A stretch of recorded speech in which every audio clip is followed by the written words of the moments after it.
இந்த ஊழியக்காரன் எஜமானை புகழ்ந்து பேசுவதற்கு என்ன காரணம்?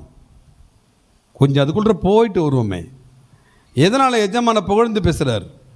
ஏதாவது புகழ்ந்து பேசுனா ஒரு பதவி உயர்வு கிடைக்கும், சம்பள உயர்வு கிடைக்கும், அப்படியா?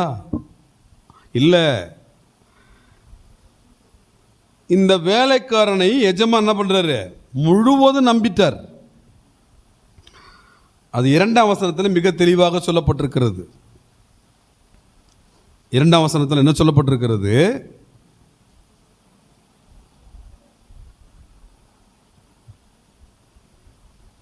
ஆதியாகமம் 24ஆம் அதிகாரம் திறந்து வச்சிருக்கீங்களா?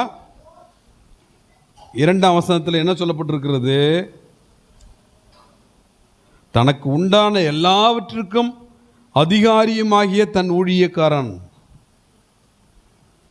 ஆபிரகாமுக்கு உண்டான எல்லா சொத்து சுகங்கள், எல்லா ஐஸ்வர்யங்கள், எல்லாத்துக்கும் இன்சார்ஜ் இவன் தான்.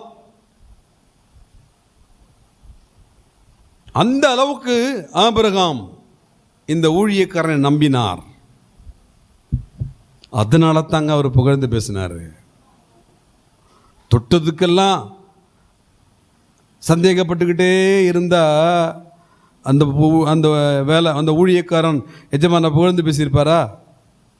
முடியாது. இங்கே நின்னா ஏன் அங்கே நிற்க, ஏன்டா அங்கே நிற்கிற, போய் அந்த வேலையை பாரு, அங்கே போய் உட்காந்தா ஏன் நான் தூங்க போறியா, இங்கே அந்த வேலையை போய் பாரு. தொட்டதுக்கெல்லாம் பின்னணியே நிற்கிறது, தொட்டதுக்கெல்லாம் விரட்டி அடிக்கிறது, தொட்டதுக்கெல்லாம் சில காரியங்களில் அப்படி இப்படி பார்த்தாக்க நம்ம எந்த கண்ணோட்டத்தில் பார்க்குறோமோ அந்த கண்ணோட்டத்தில் தான் மற்றவங்க நம்ம கண்ணுக்கு மாட்டுவாங்க. நான் அந்த மாதிரிலாம் நிறைய சின்ன பள்ளியிலே நிறைய அடிபட்டிருக்கிறோம். ஏற்கனவே உங்களுக்கு பல முறை சொல்லியிருக்கான்.